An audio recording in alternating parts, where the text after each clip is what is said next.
Et bonjour, bienvenue sur Énergie, la chaîne des apprentis. Je suis contente de tourner cette vidéo le 1er février, festival d'Imbolc, le Brigids Day, c'est le printemps qui revient. Ça fait quelques semaines déjà que j'entends dans le jardin le chant du rouge-gorge, le précurseur du printemps. Et c'est bon de se dire que le printemps revient, quoi qu'il arrive. En ces temps difficiles, se relier à cette nature permet de rester bien ancré, bien aligné. Alors aujourd'hui, je viens vers vous pour vous présenter la première édition d'un oracle de Naomi Kornock. J'ai eu la chance d'avoir cette première édition. Elle est en train de vendre la seconde édition. Naomi Kornock, c'est une artiste païenne qui vit dans le Devon, en Angleterre. C'est une artiste païenne que je suis depuis environ 2 ans, depuis que j'ai entamé un chemin de guérison et un chemin spirituel. Alors Naomi Kornock conçoit son travail artistique comme étant un chemin de guérison spirituelle. Elle travaille avec la mythologie celtique, également un peu la mythologie nordique, et elle a appris en peignant ces magnifiques œuvres dont les cartes d'oracle, de 7 oracles, sont une partie. Elle a appris à se relier au cycle de la nature, à la roue de l'année, à la sagesse des animaux, à la sagesse de la terre, à la sagesse des dieux anciens. Et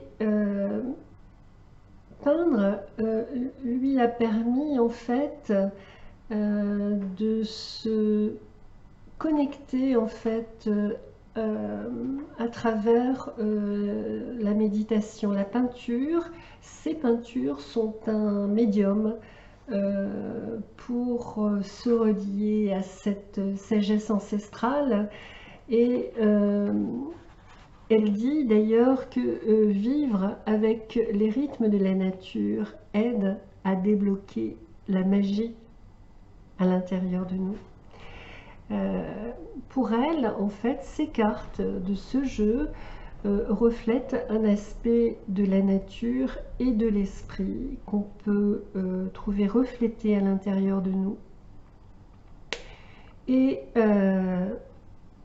on peut décider si elles peuvent nous guider. Alors, donc, je vais maintenant vous présenter ce magnifique jeu. Je vais essayer de faire un zoom.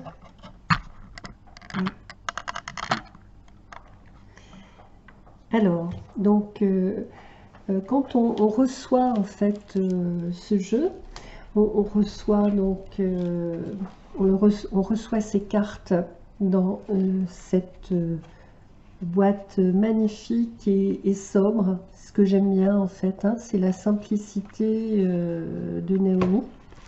Et puis on reçoit également donc cette petite pochette en fait dans laquelle j'ai décidé de ranger mes cartes. Comme ça je suis sûre de ne pas abîmer mes cartes et de ne pas abîmer la boîte. Et dans ce joli petit sac, en coton bio d'ailleurs, on reçoit également cette petite carte avec derrière un petit mémo très très pratique sur les 36 cartes. C'est un jeu qui comporte 36 cartes qui commence par le voyage sacré, donc l'entrée dans ce voyage sacré et qui se termine ici par la fin du voyage sacré.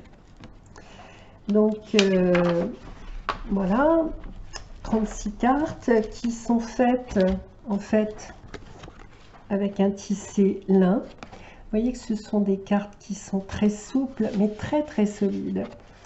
Des cartes très simples, très jolies, donc qui sont grandes, c'est un grand format, donc elles mesurent 9 cm sur 14,5 cm. Voilà. Alors, il y a également un petit guide. Alors c'est un petit guide vraiment très sympa. Alors bien sûr c'est écrit en anglais, mais vraiment, je vous l'ai déjà dit, c'est vraiment enfantin quoi de traduire ça. Et ça permet, je dirais, de faire un travail de reliance, voilà, d'entrer en contact avec son oracle, avec son tarot. C'est vraiment intéressant.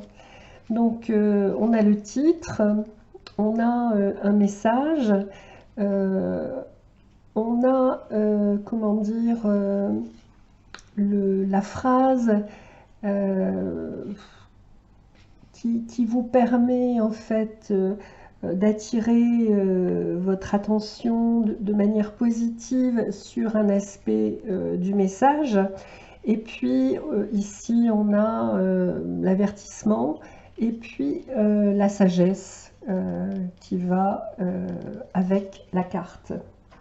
Donc moi pour travailler en fait avec ce jeu, voilà ce que j'ai fait. Alors je vous le montre pour vous donner un exemple finalement de ce que l'on peut faire avec un jeu quand il n'est pas édité en français. Et ce n'est pas une perte de temps, c'est au contraire une possibilité d'intégrer et de rentrer dans le jeu. Donc en fait j'ai fait faire une reliure thermique et vous voyez j'ai fait une copie d'une des cartes que je préfère avec la caillache. Je ne sais pas si je prononce exactement, mais ça ne me semble pas être le plus important. Et qui parle de l'endurance. Donc j'ai été chercher en fait sur son site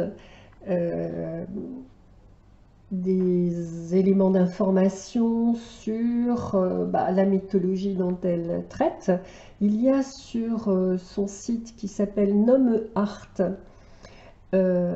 donc la présentation de toutes ces magnifiques œuvres que vous pouvez obtenir bien sûr en copie dans différents formats. Donc elle indique ce qu'elle met dans la carte, ce que ça signifie au niveau de la mythologie, et elle parle également des différentes, elle fait des comparaisons dans différentes mythologies. Donc c'est vraiment quelque chose d'intéressant à connaître. Les cartes d'oracle ont été choisies parmi différentes collections. Il y a la collection des anciens dieux, il y a aussi la collection des Animal Spirit, je crois, et Healing Collection. Voilà, je crois qu'elle a choisi parmi ces trois collections, sachant qu'elle nourrit ces collections régulièrement, hein, puisqu'elle rajoute d'autres peintures. Donc je disais que j'ai compilé en fait des informations qu'on trouve sur ce site et qui, enfin voilà, vous mettez sur Google, c'est traduit automatiquement, hein, donc faites des copier-coller, il n'y a pas grand-chose à faire, quoi, hein, c'est pas un travail de traduction en tant que tel. Et j'ai rajouté en bleu clair ici dans le texte ce qu'elle dit donc dans son petit livret sur la carte, hein. Donc ça permet de contextualiser l'œuvre par rapport à son chemin. Et ça donne une information très précise. Voilà un peu le travail que j'ai pu faire et qui m'a considérablement aidé pour rentrer en communication avec ce jeu que je vous présente maintenant. Alors là, je vais vous lire la première carte de manière à ce que vous puissiez comprendre ce qu'elle met au niveau du message. Donc cette première carte s'appelle le voyage sacré. Trouvez l'espace calme à l'intérieur de vous. Écoutez vos propres vérités. Reconnaissez que tout est connecté et que vous ne guérirez pas seulement vous-même, mais tout le monde autour de vous. Bienvenue. Un temps pour la guérison interne. Regardez à l'intérieur de soi pour se préparer à un nouveau voyage à commencer. Attention à se sentir mal préparé, manquer des outils pour commencer le voyage. Sagesse, éveillez-vous à un nouveau jour, le début d'un voyage sacré. Alors, dans son site, donc elle nous dit qu'elle a appelé l'ours pour nous aider à reconnaître l'importance de la solitude, du calme, du repos pour l'auto-guérison. Elle est la grande mère et elle est notre gardienne du royaume terrestre. L'esprit du chat, du hibou, offre une guérison spirituelle, émotionnelle, sont les gardiens des voyageurs dans les royaumes des esprits. Le loup et le lapin blanc, endormi, et le cerf, dans les arbres, nous prêtent leur force, leur courage, leur gentillesse. Les busards volants sont les gardiens du ciel, car nous sommes protégés par le bas, et eux, donc, nous protègent au-dessus. Les éléments sont appelés, donc l'eau qui nettoie, le feu qui transforme, la mer qui protège, la terre qui protège et l'air qui clarifie. Les 3 chênes qui poussent dans la forêt de Dîn représentent la jeune fille, la mère et la vieille, donc la déesse Trine, reliant le dessus avec le dessous. Ce sont les protecteurs, des guérisseurs, des pourvoyeurs de sagesse. Et puis la spirale sous eux est le voyage vers l'intérieur que nous devons tous faire pour vraiment connaître et accepter notre propre vérité et pouvoir voyager sans. Et ensuite, elle raconte comment elle a créé cette œuvre d'art. Voilà. Donc d'ailleurs, on peut voir que cette spirale, on la retrouve, ces 3 spirales, ce triskel, on le retrouve aussi derrière, avec le N de Naomi. Voilà, donc je vais maintenant vous montrer les différentes cartes. Donc on a le loup, donc le loup qui nous apprend à trouver un équilibre, qui nous apprend à trouver le courage de faire confiance et de s'appuyer sur les autres, parce qu'il n'y a pas qu'un loup là, il y en a 2, et dans son message elle fait référence à la tribu.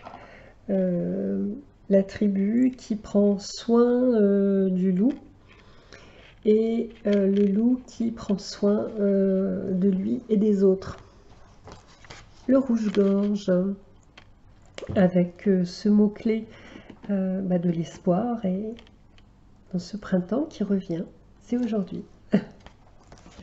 Alors la carte Connect, qui est la carte numéro 6, Healing Stone, qui est une carte qui est associée à Ostara.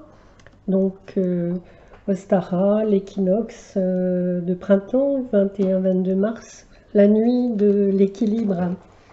Les lapins, les lapins qui sont en fait dans la mythologie celte associés à la déesse de la lune, Éostre, et donc associés à la terre renaissante et la fertilité. Ensuite, Playful, là on parle de l'esprit joueur de la loutre. Donc Naomi dit: à la loutre, je demande, guide-moi vers mon enfant intérieur, rappelle-moi de rire et de jouer.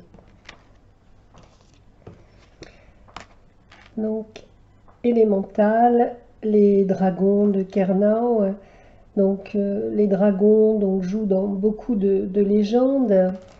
Et pour les druides, les dragons représentaient la vitalité, le moi spirituel, la sagesse ancienne, le pouvoir de création. Voilà. Ensuite, on a Lovers. Lovers, c'est la danse,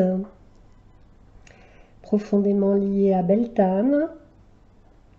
C'est la danse sacrée de l'amour.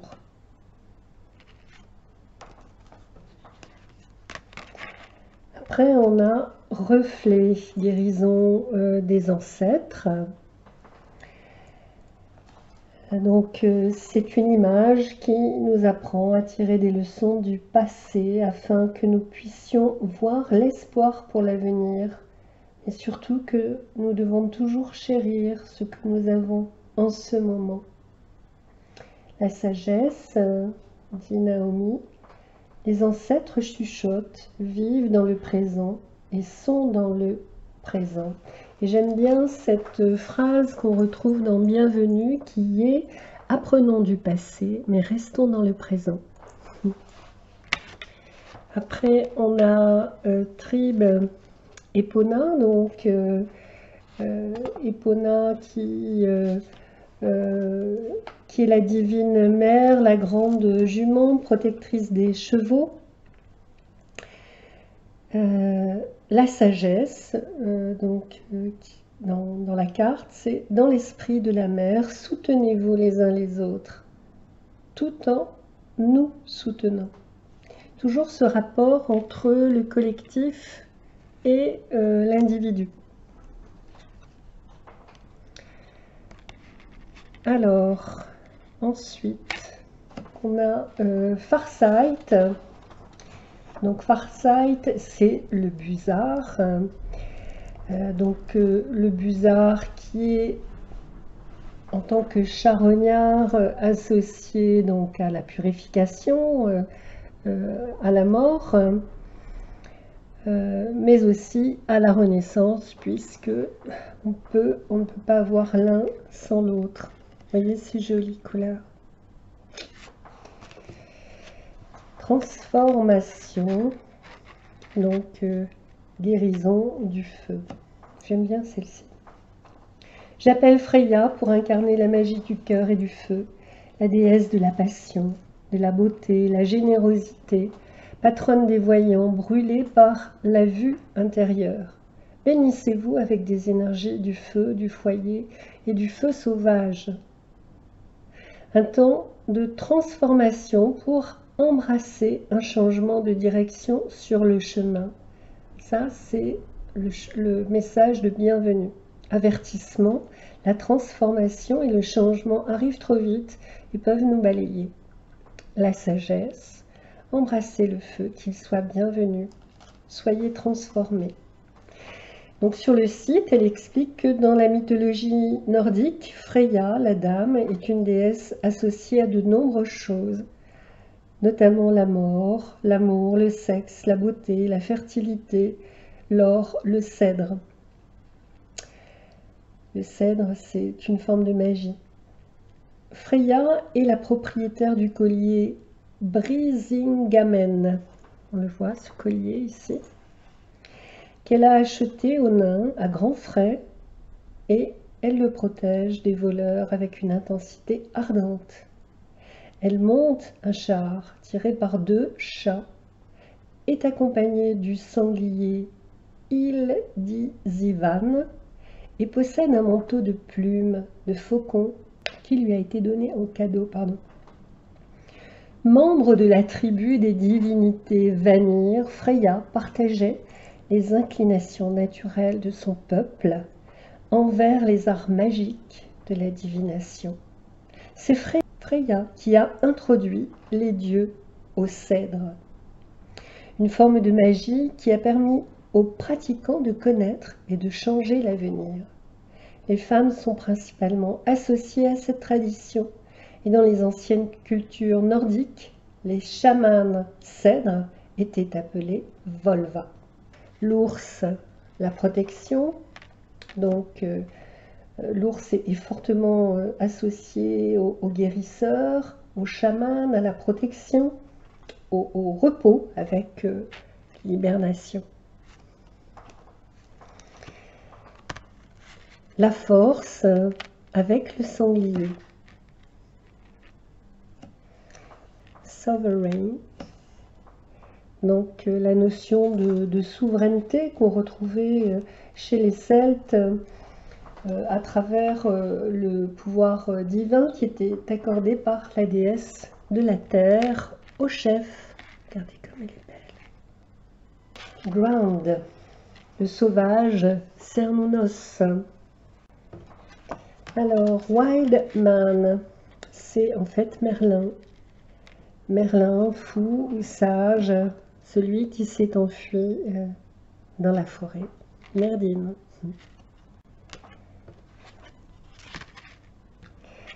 Alors, World, le monde avec la déesse sauvage. Le message de la sagesse, soyez alignés sur les rythmes de la nature et un monde de générosité s'ouvrira à vous. Alors le hibou grand-duc, c'est une carte qui est très connue. Donc dans la mythologie celtique, les hiboux connaissent le chemin des enfers et sont de féroces défenseurs de la vérité et de l'honneur.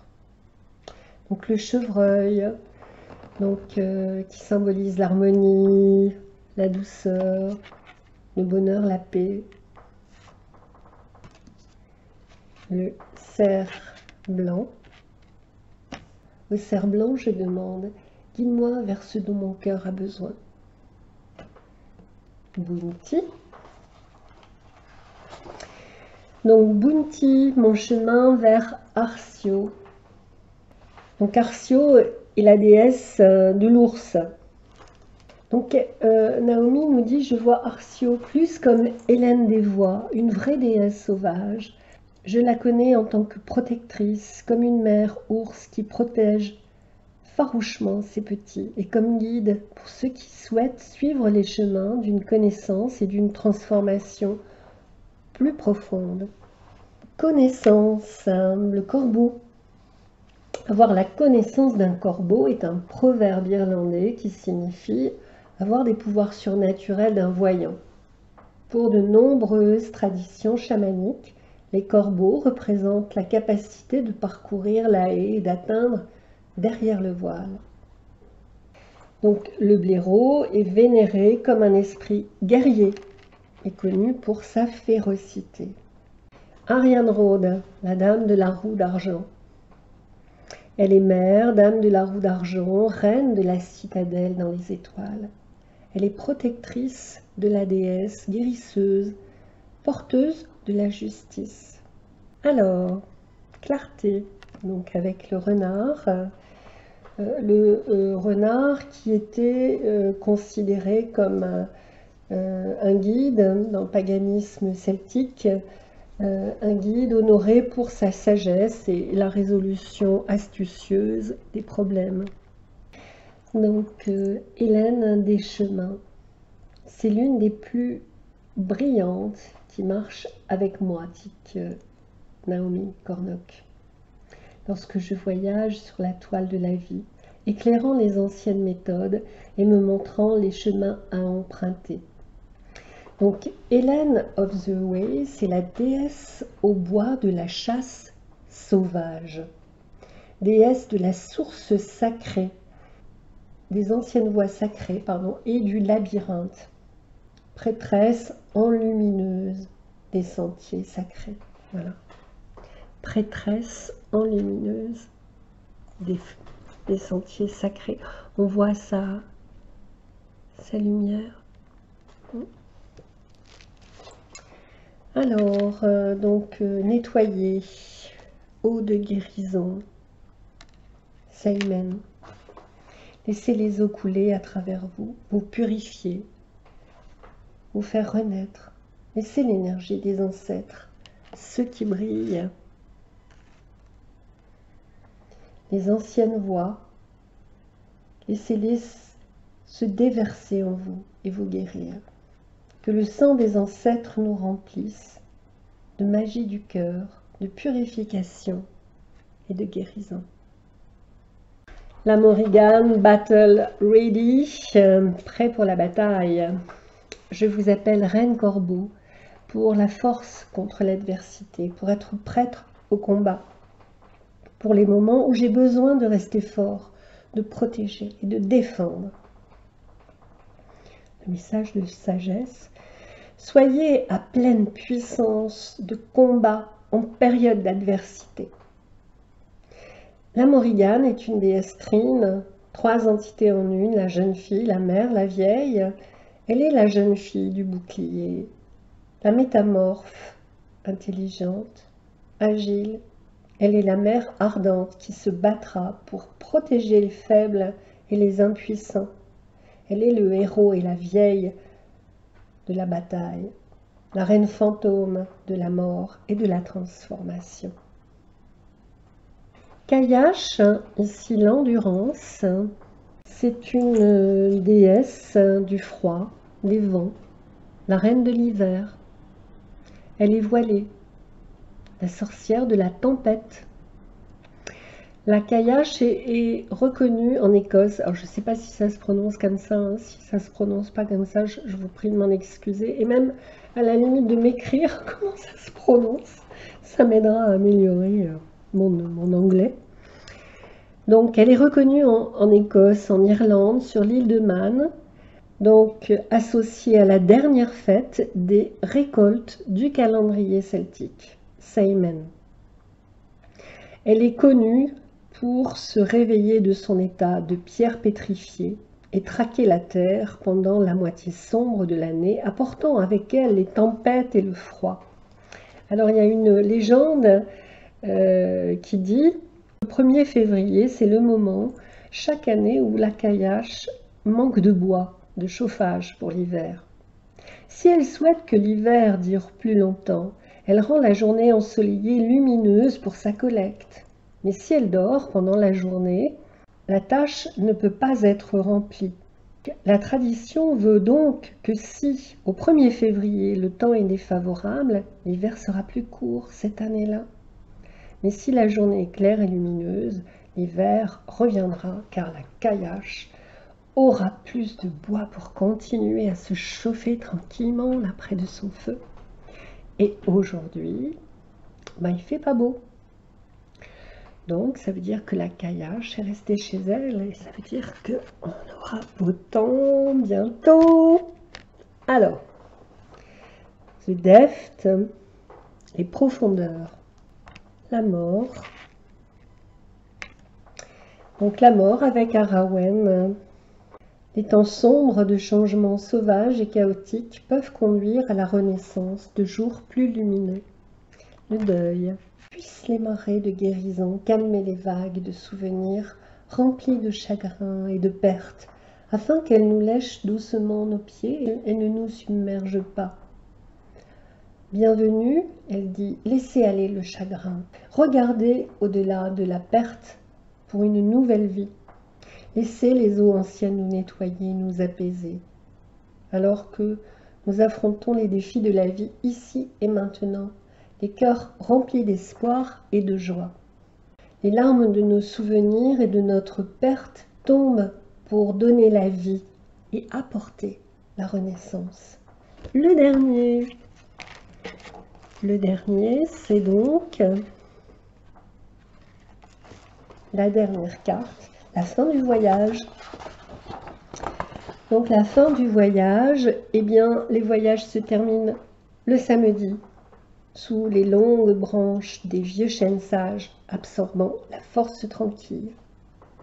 Le voyage est complet, soyez élevés et soutenus.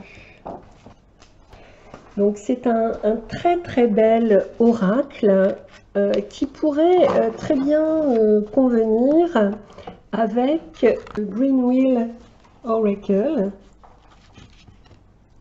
je trouve, de Daniel Barlow. Les decks de Lunaria Gold, je pense que ce serait très bien, très joli et très porteur aussi. Je vais vous montrer maintenant les quelques impressions. Alors je vais peut-être faire ça pour, voilà. Vous voyez que ça c'est la carte et ça c'est l'impression A6, l'aquarelle. Donc bien sûr qui n'est pas plastifié, mais qui peut aussi être une jolie carte de méditation. J'aime bien parce qu'elle utilise aussi des couleurs très claires, avec des couleurs complémentaires qui sont très belles et puissantes. Le tournesol, l'abeille, le papillon, bon, la roue. Oui, donc ça irait très bien avec ces jeux, donc la Morrigan, par Morpheus Ravenna.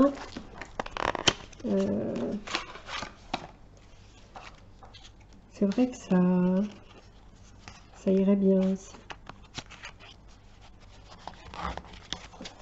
Voilà, c'est vraiment un bel univers qui nous fait nous connecter, nous ancrer sur les anciens chemins sacrés. Au revoir.